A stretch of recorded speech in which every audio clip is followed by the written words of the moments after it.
예, 부동산 관련해서는 대통령도 이제 선거에서는 뭐 이기면 만가지가 또 이긴 원인이고 지면 또 만가지가 진 원인이라고 했는데요. 다양한 진단들을 이 방송에서 좀 이어가지고 해보도록 하고요. 와중에 장윤선 기자 옆자리에 앉아 있는 기자가 주식과 관련돼 있는 질문을 했다라고 하는 댓글창의 소식도 있습니다. 자, 여튼 두 분의 전문가를 모셨으니까 그래도 이 시진핑 방북과 관련되어 있는 의미와 관전 포인트를 좀 짚어야 될 것 같은데요. 7년 만에 시진핑 주석이 북한을 방문하는 이유는 뭐라고 보시고 이번에 우리가 좀 눈여겨봐야 될 관전 포인트는 뭡니까? 예, 그 시진핑 방북에 대해서는 일반적으로 그 트럼프를 비롯한 미국의 패권에 대해서 북중 너가 연대해 가지고 거기에 맞선다 뭐 이렇게 일반적으로 분석하는 것 같습니다. 근데 그거는 일면 그런 점이 있다고 생각합니다. 예. 근데 거기서 이제 우리가 다르게 봐야 될 요소들이 여러 가지가 있습니다. 우선은 뭐 어떤 전문가들이라든가 언론에서 전혀 다루지 않는 부분인데 이거는 그러니까 미중 관계와 관련이 있습니다. 예. 그러니까 시진핑 트럼프가 지난 5월 15일 날 중국을 방문했을 때 중국 방문하기 직전에 왕이 중국 외교부장이 평양을 방문했습니다. 예. 그건 뭐냐면은 중국이 미리 김정은하고 만나가지고 북한 카드를 어떻게 미중 정상회담에 쓸 것인가 그거에 대해서 사전 준비를 했다는 거죠. 왜 중국 입장에서는 북한이 미중 정상회담에서 카드가 될 수 있냐면은 만약에 미국이 북한에 대해서 개무시를 해버린다. 그러면은 예. 북한은 카드가 될 수 없어요. 근데 트럼프는 지금까지 끊임없이 북한에 대해서 구애를 하고 있지 않습니까? 예. 트럼프가 그렇게 하고 있기 때문에 북한은 시진핑 입장에서 본다면은 미중 정상회담에서 하나의 카드가 될 수 있는 겁니다. 그래서 이제 이번에 지난 5월달 미중 정상회담은 1차전이었고 이 1차전은 미중 양쪽이 다 그 평가하는 것에 따르면 미중 관계에 있어서 전략적 안정을 가져왔다는 겁니다. 예. 그러니까 그냥 일단은 휴전을 한 거예요. 그다음에 이제 본 게임은 다음 9월달, 그다음에 올해 마라라고라든가 그다음에 또 심천에서 세 번의 정상회담이 더 있습니다. 네. 그래서 이때 이제 본 게임이 시작될 거니까 본 게임을 앞두고 시진핑은 중국 카드, 북한 카드를 어떻게 미중 정상회담에 써먹을 것인가, 예. 그 카드 만들기 위한 용도이다. 이렇게 이제 한 측면이 있다고 말씀드릴 수 있겠고요. 한 가지만 추가로 더 말씀드린다면은 시진핑이 계속 말하는 것들을 보면은 시진핑은 단기간에 어떤 그러니까 단맛에 지금 취하지 않고 있습니다. 그러니까 기계 상황을 예. 보고 있다. 그래서 시진핑이 이제 오늘 노동신문에 기고를 했는데 예. 노동신문에 기고한 걸 방북 보면은 전에, 예. 오늘자에 기고했어요. 네네. 지금 오늘 이제 조금 있으면 아마 평양에 도착할 텐데요. 그런데 기고한 걸 보면은 100년 만에 새로운 질서가 만들어지고 있다고 말합니다. 그러면 지난 100년이라는 건 뭐냐면은 열전, 1차전, 2차전을 비롯한 열전, 그다음에 냉전, 그다음에 탈냉전. 이게 이제 지난 100년의 역사였거든요. 이제 새로운 질서로 가고 있다. 근데 이제 새로운 질서로 가기 위해서 중국이 지금 제시하고 있는 네 가지를 네. 북한과 함께 하자. 그렇게 이야기했습니다. 네 가지라는 건 이제 시진핑이 자신들 또 미국이 메이크 아메리카 그레이트 어게인 이야기한 것처럼 시진핑도 위대한 중華민족의 부흥을 이야기하고 있고요. 똑같아요. 둘이 이야기하는 게. 근데 이제 그거를 2049년까지 이제 중국 건국 100주년까지 그걸 목표로 하는데 그걸 위해서 네 가지를 지금 글로벌한 그 이니셔티브를 제시하고 있습니다. 예. 그래서 그는 발전, 전 세계 빈곤을 없애겠다. 발전, 전 세계에서의 평화를 보장하겠다. 안보 문제. 세 번째로가 이제 전 세계의 어떤 모든 나라들의 개별적인 가치를 존중하겠다. 문명 예. 문제. 네 번째로 이제 가버넌스, 국제 질서와 국제법을 바로잡겠다. 이렇게 하고 있는 거예요. 그러니까 이거는 트럼프한테 맞서겠다. 예. 그런 측면도 한편으로 있지만은 예. 새로운 100년의 질서를 자기들이 이제 2049년 그 사회주의 선진 강국을 만들겠다는 목표를 하면서 거기까지 가는데 국제 질서를 자기네들이 이제 주도하겠다. 예. 그런데 북한하고 같이 가자. 이런 발판을 놓는 측면도 있다 보여집니다. 정말 크리에이티브 비전을 네. 내보내는 그런 크리에이티브 비전과 예. 단기적으로 이제 미중 정상회담에 쓸 카드 두 가지를 다 지금 보고 있는 거죠. 네. 어떻게 보십니까? 예, 이게 시계바늘을 돌려서 2018년에 그 트럼프 1기 때 김정은하고 북미 정상회담을 싱가포르에서 예. 했잖아요. 이 직후에 미중 관계가 아주 안 좋았어요. 그 직후에 막 관세를 때려가지고 무역 전쟁이 시작되고 그래가지고 저기 트럼프 김정은이 즉흥적으로 만나긴 했는데 중국 쪽에서 별로 협조를 안 해주는 거야. 이 문제 해결을 위해가지고. 그러면서 나중에 이제 뭐 그 볼턴 그 아저씨 수염 나신 분 등장하고 다 깨진 거 아닙니까? 예. 볼턴 보좌관이 나중에는 또 가가지고 예.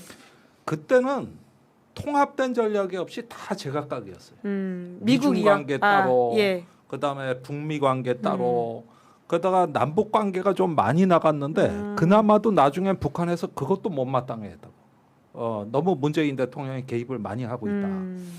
이러다 보니까 전반적으로 좀 어지러웠어요. 18년의 국제 정세는 어지러웠어요. 예. 그래가지고 제대로 된 매듭을 못 짰는데 이번에 보면은 중국의 존재감이 그때와는 달라요. 차원이 달라졌다. 예, 굉장히 몇 년 사이에. 예, 그래서 이번에는 어떤 그 북한 문제를 접근하는 데 있어가지고 이제 중국의 존재감이 커졌고, 그다음에 북한이 북중러 어떤 연대 속에서 이 문제의 맥락을 보고 있다는 거.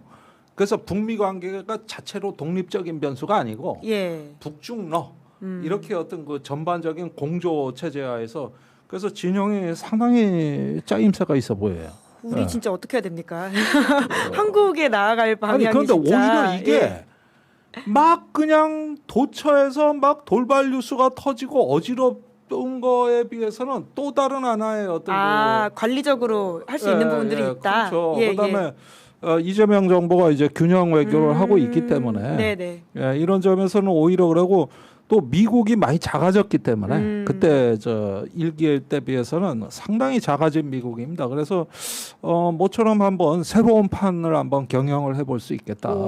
이런 생각도 듭니다. 네, 그러니까 변화한 국제 질서에 대한 좀 인식과 거기에 대한 새로운 담론들이 필요한 시기라는 생각이 드네요. 네, 그렇습니다. 그러니까 지금 이제 북한 입장에서 본다면은 북한은 완전 놓았습니다. 지금.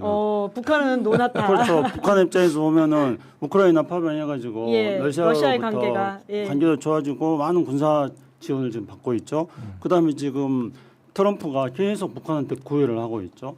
그다음에 그 틈에서 또 시진핑도 또 북한하고 이래가지고 북한 입장에서는 완전 이제 놓았고 북한은 이제 정말 그 트럼프하고의 일전불사하겠다. 지금 이제 뭐그 일전불사라는 거는 그냥 뭐 싸우겠다는 게 아니라 협상을 통해서 자기 이익을 극대화시키겠다 그럴 것 같습니다. 그래서 이제 남한도 대상 끼어들지 말아라.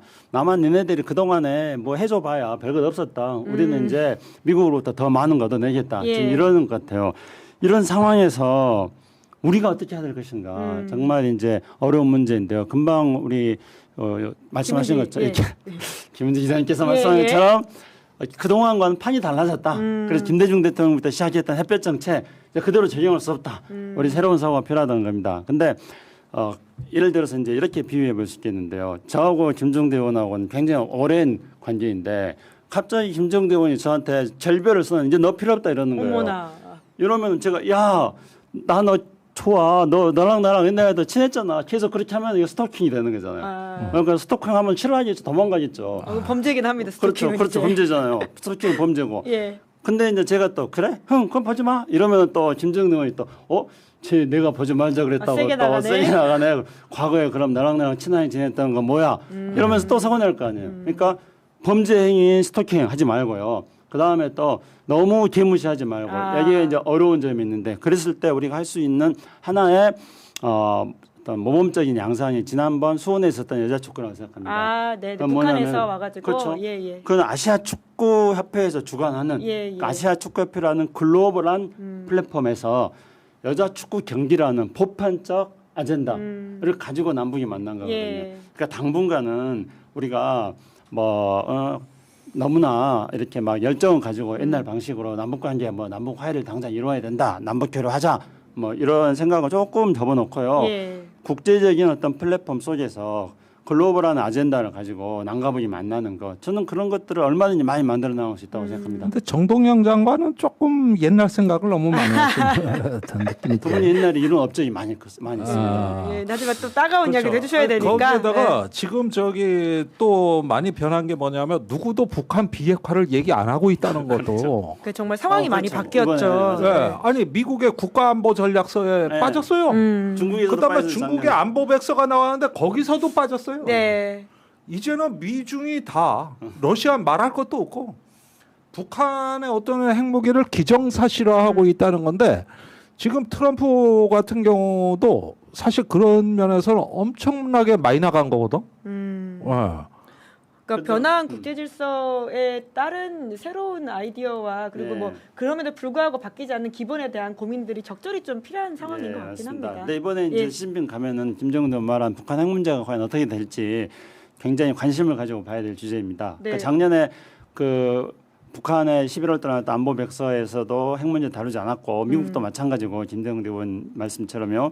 근데 이제 지난 5월 미중 정상회담 이후에 백악관에서 발표한 갑자기 생각나는 무슨 시트에서 예. 팩트 시트. 팩트 시트에서 그 북한 비핵화를 다뤘다고 나왔거든요. 근데 중국이 발표한 것에 따르면은 그냥 북한 문제를 다뤘다고만 네. 나와요. 그렇지. 그랬더니 이제 갑자기 지금 시진핑 중국 가기 전에 예. 북한 사람들이 지금 김정은은 뭐 그 핵시설 가가지고 막 핵 역량을 2배로 키우겠다 예. 그러고 김여정이 그거에 대해서 또 대놓고 깠거든요. 불퇴라는 표현을 썼다고. 아, 그랬나요? 핵보유 지위에 대해서 그렇죠. 절대 불퇴. 불퇴한다. 그러면서 이제 네. 뭐라 그러냐면은 미중이 비핵화에 대해서 논의했다는 거는 다 거짓말이다, 사기다 이러면서 자기들이 그게 거짓말이라는 확실한 증거를 가지고 있다 이렇게 말하고 있어요. 예. 그 확실한 증거를 가지고 있다고 말하면 증거는 밝히지 않는데 그건 역시 이제 또 실제로 중국으로부터 북한이 항의를 해서 그런 말 한 적 없다고 뭐 힌트를 얻었든지 아니면 중국이 그런 말 안 했더라도 확실한 증거를 가지고 있다고 계속 말하면서 시진핑을 압박하는 그런 것이 될 수도 있을 것 같은데요. 과연 이번에 시진핑이 중국 가가지고 북한 핵 문제를 어떻게 다룰지 그것도 주목해 봐야 될 포인트입니다. 아니 네. 이거는 단순히 북중 문제가 아니라 전 세계적인 그럼요. 또 네. 엄청난 파급력 있는 메시지인데 결국은 이제 북한의 핵에 대한 자신감, 어떤 그 이런 정치적 상징이 이번에 강화되면 이건 이란 전쟁에도 영향을 줍니다. 그러겠네요. 그런데 제가 주말에 조금 비공식적으로 들은 얘기는 오. 최근에 그 트럼프 말과 달리 이란이 미국의 핵 보유 선언을 공식적으로 통보했다는 뉴스가 지금 나오고 있어요. 아. 저기 저 핵 보유하겠다 우리는. 야, 그러면 비핵화 협상은 없다. 세계 질서가 많이 바뀌게 되겠네요. 예, 이 뉴스가 지금 예. 저기 곧 저기 크게 터질 가능성이 어. 있어요. 그래서 보니까 북한은 저렇게 화려한데 우린 뭐냐 이렇게 혁명 수비대 쪽에서 생각할 수도 있는 거고. 야, 종창 토크 다음 주 월요일에 더 치열할 것 같다는 생각이 드는데 뭐 여튼 1박 2일 그 시진핑의 그 방북 이후에 나오는 내용들을 좀 종합해 가지고 내용을 봐야 될 것 같긴 합니다. 아니 그렇습니다. 예. 이거는 그런 어떤 핵 문제는 이렇게 어떻게 모호하게 건너뛰더라도 이제 어떤 그 중국이 동아시아 해양 진출에 어떤 중요한 또 회담입니다. 이게 앞으로 북한을 통해서 태평양으로 네. 진출하는 이런 문제도 지금 있기 때문에 이건 지정학적으로도 큰 의미가 있죠. 네. 방금 나온 속보에 따르면 시진핑 주석이 이제 북한 평양으로 출발했다라는 중국 CCTV 보도가 있다고 합니다. 이제 그러면 2시간 정도 걸린다고 하셨으니까 이제 오후부터는 네. 이제 북한발 혹은 중국발 소식들이 좀 쏟아질 수 있겠다라는 생각이 들고요. 관련해 가지고는 저희가 계속 좀 팔로우하고 오늘은 아쉽지만 여기까지 마무리해야 될 것 같은데 대통령 기자회견은 지금 계속되고 있다고 합니다. 대학생 기자의 질문에 대한 대통령의 답변이 이어지고 있다라고 하는데 취재 편의점 여기서 두 분과의 대화는 마무리하지만 대통령 기자회견을 계속해서 전해드리도록 하고요. 뿐만 아니라 대통령 기자회견이 끝난 다음에는 대통령 기자회견에 참석했던 기자 3명, 장윤선 사장님을 비롯해가지고 겸공의 박형광 기자 그리고 민들레의 김성진 기자까지 함께해서 뒷이야기 풀어보는 시간 가진다라고 합니다. 그러니까 여기서 끝내지 마시고요. 계속 시청해주시면 감사드리겠습니다. 두 분 마무리 인사해 주시겠어요? 알바 훌륭했습니다. 아유 너무 따뜻하네요. 어쨌든 뭐 고생이 많으셨습니다. 네. 잘하셨습니다. 아유 그 두 분 덕분에 오늘 훈훈하게 알바 생활은 마무리해 보도록 하겠습니다. 그럼 두 분 감사합니다. 네, 고맙습니다.